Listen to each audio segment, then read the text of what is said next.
Greetings, ladies and gentlemen. We're now going to go back to market failures, which we looked at last time, and we're going to have a look to see what action can be taken to reduce market failures in society.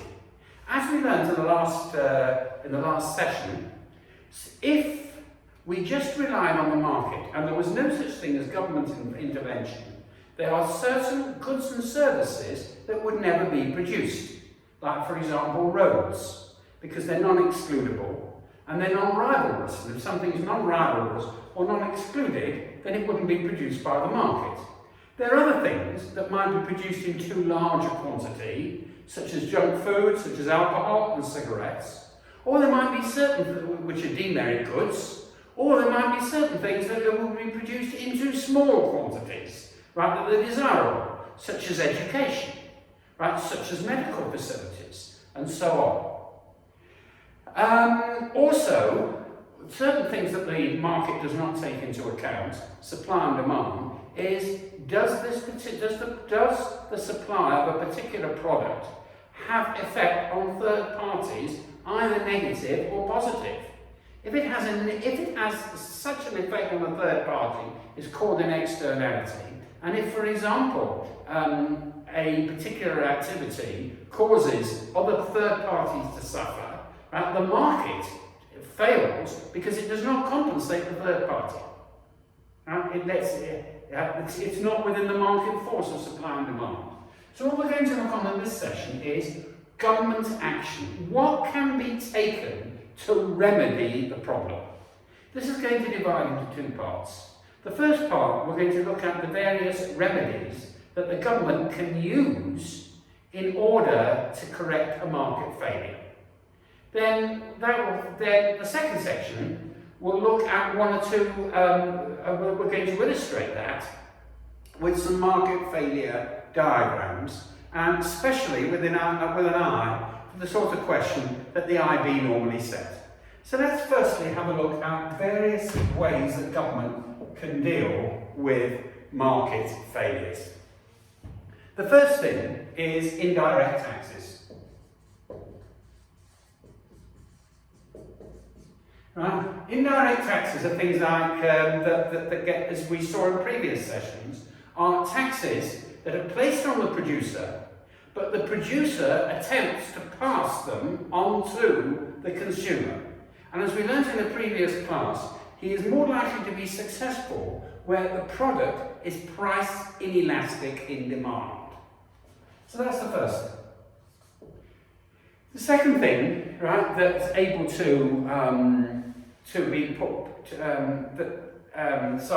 second thing, method of government intervention is other types of taxes. For example, carbon taxes as an example.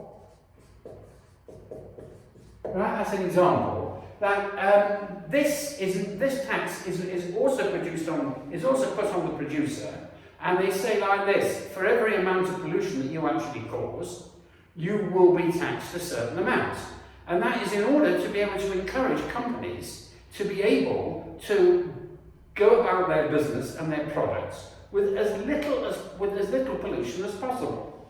A third method is, let's say there's a new way of producing a product that uses a lot less carbon and that causes a lot less damage. The government might be able to consider using the taxpayers' money to create a subsidy on the production, which is a third way. Right? Now, we've already met subsidies when we've looked at some other issues about products which are not sufficiently produced by the market. So a subsidy, a government subsidy, is a way of correcting a market failure. Right, then we have the fourth thing, right, which is education. Right, sponsored by the government. Now, for example, against cigarettes, right, the government can actually educate the public, and it can do it in two particular ways. One of the things that the government can do is it can actually introduce and pay for health education at school and other forms of adult education so that people are aware of the dangers of smoking, obesity, and pollution and so on. That's a fourth method. A fifth method can be legislation. Now, applied to smoking, right, it usually says every packet has got a government health warning. Now, the government isn't paying for that. The one that's paying for the health warnings are the people that produce them. It's not very good for business. But because of legislation, they've got no choice, right? So sometimes it's a question of what the law allows and what the law doesn't allow. Another example can be from a common access resource. Right, they may use a sixth method, which is called licensing. Sorry, I misspelled it, I think it's with a C. Licensing. Now, what might have previously, for example, you've got a pond with a lot of fish in it, very nice scenery. In the old days, people just helped themselves occasionally to a fish. But there's no problem, but they didn't take so many fish, rather, that the fish wouldn't be able to reproduce themselves. So the fact that you interacted with it and enjoyed the environment and benefit from it isn't stopping other people. But what happens when there's a beautiful natural fish pond, a nice piece of scenery, right, in the area, right, and everybody discovers it, they get out themselves in no time. There's going to be no fish. And the ecosystem will break down, right? If there aren't any fish in it, the whole thing's going to break down. It's going to be a smelly old pool of water. Well, the government, in that case, may intervene by what's called licensing. What they'll do is they'll put a fence around the place and they'll say that the only people who can go there are those who've got special permission. Like, for example, if you want to fish there, you have to get a license to be able to fish, and then you can only do it a certain amount of time. Right? Licensing means that the government intervenes to who's got access and to who hasn't got access. Right? That's the sixth method. And there are one or two others as well. Right? We're not going to consider all of them, right? Because there are very, very many, but these are the chief ones.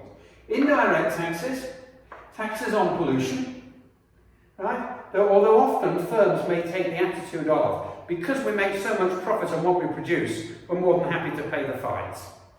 Right? Subsidies, right, for goods that are not being produced in sufficient amounts.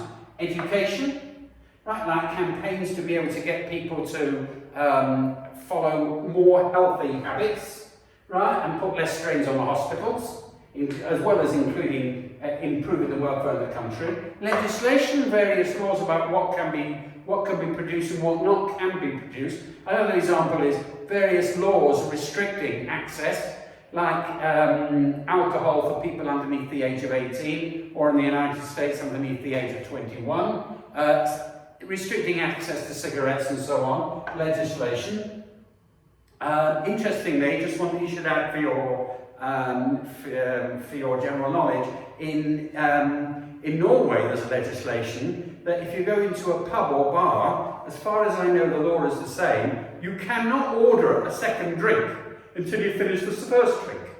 Now I assume the reason is that some people, when they order alcohol, right, their eyes are bigger than their stomachs.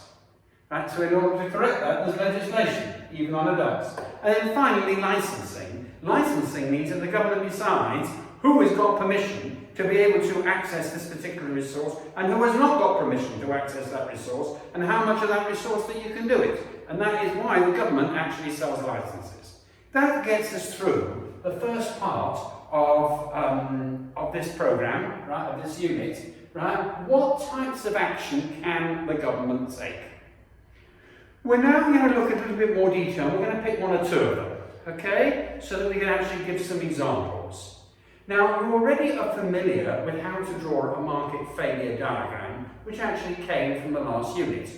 What we're going to be doing now is we're going to be having a look at how we can actually draw a remedies diagram.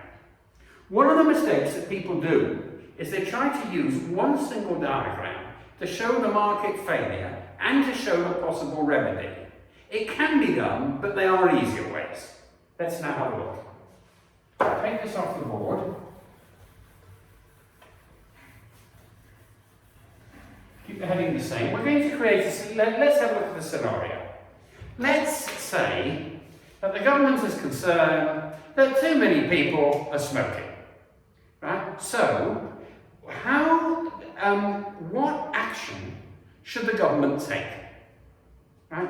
How are you going to support this with a diagram?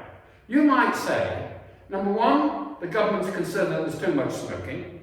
Number two, they should actually take the action by putting a tax on cigarettes, by placing an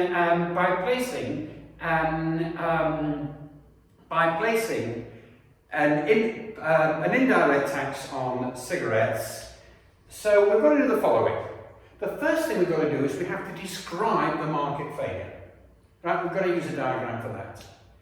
The second thing that we have to do is we have to show a diagram as to how that might be remedied. And that is typically a second diagram because it makes things clear. Right? So we do the diagram first. Firstly, the market failure, right, in cigarettes. In cigarettes, full stop.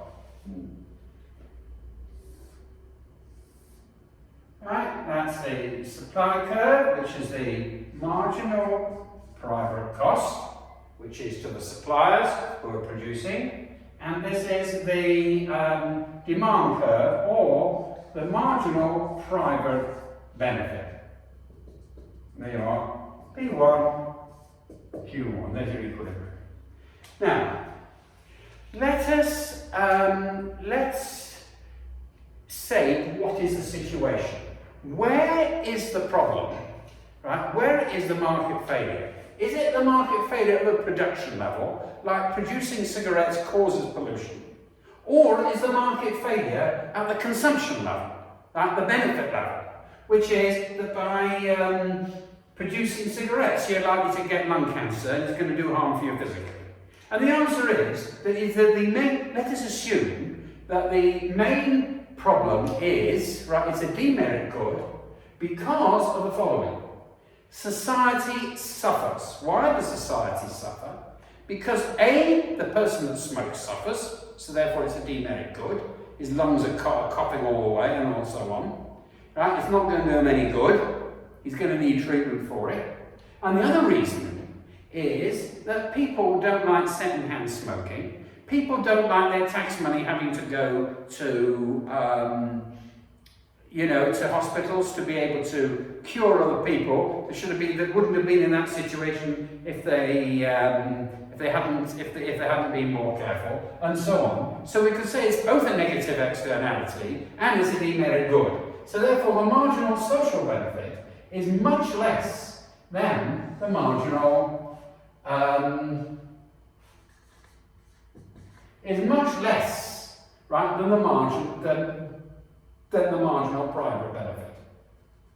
Right? So here we would call that the welfare loss. Do you now see that diagram? Now, that diagram shows the welfare loss in providing cigarettes. We describe the problem. Right? You can then, when you write, you can say that this welfare loss comes in two flavours. Firstly, it hurts the individual, it's a demerit good. Secondly, it hurts the public because they've got to pay for it, and also people don't like second-hand smoke, so therefore it's a negative externality. So you can put a note underneath. Okay? That is the situation. Now, really, what we should say is that we should put the price much higher. Right? That's one way we could tackle with it. But what I would do is as follows. That is the problem. Market failure in cigarettes. The problem. The problem is, how has the market failed? Supply and demand has not allocated cigarettes in a way to maximise social welfare because of the negative externalities and the problems flowing from demerit good and negative externality. We now come to the solution. Right, problem, and then here we will put afterwards the intervention, government intervention. Now, we said that the government intervention could be in form of a tax. So we're going to put in a tax diagram. Quite straightforward, like the one we've almost learnt. Price, quantity, and this is for tax on cigarettes. That's your demand curve. That's the demand for cigarettes. This is the supply for cigarettes. P1, Q1. And then what happens is as follows. You've got the new supply, right, which is S plus tax. So make a note S plus tax. As we saw in previous sessions, right, the supply curve will shift to the right because it costs a lot more to be able to supply. Why the supply curve? Because the tax is placed on the people that actually provide the cigarettes. They're paying the bill. They will now attempt to be able to pass the bill on to the smokers. How successful will they be will depend on how successful they will be will depend on how inelastic the product is. So this is going to be Q plus tax. It's the quantity after the tax. It will probably be fairly successful for the following reason. That this amount of tax is going to go to the producer. This is going to go to the consumer. Remember, the consumer is always on the top. That's the way to remember it, if you can't reason it out. And this amount of tax will go to the producer.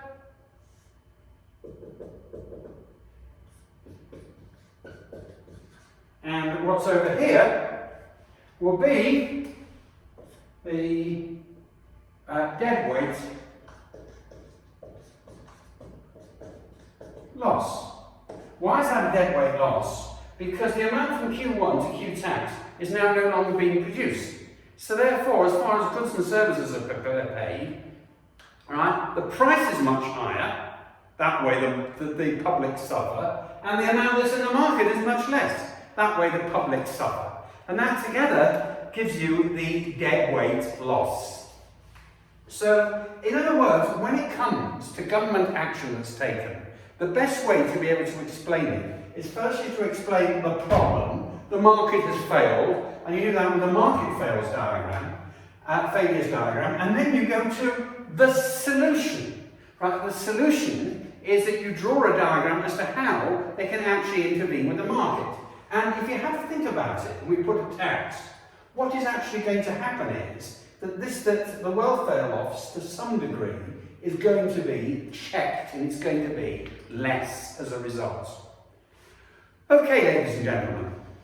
So I think this has actually given us a particular way in which we can actually look at market failures as three particular levels. Firstly, what are the failures? How can a market fail? Doesn't produce public goods, negative externalities, and so on. Secondly, how do we illustrate them in a diagram? We've looked at that. And the third thing that we've actually had a look at is, given that the market fails, what are the particular methods that the government can intervene in order to be able to correct the market failures? Now, in this particular case, we were talking about a tax. If you were going to use a subsidy, then you do the reverse, because you'd use a subsidies diagram. That was the original price, right? That's the new price. You could use a subsidies diagram. In some cases, they don't necessarily lend themselves easy to diagrams, and you just have to explain. Like, for example, the non-provision of public goods.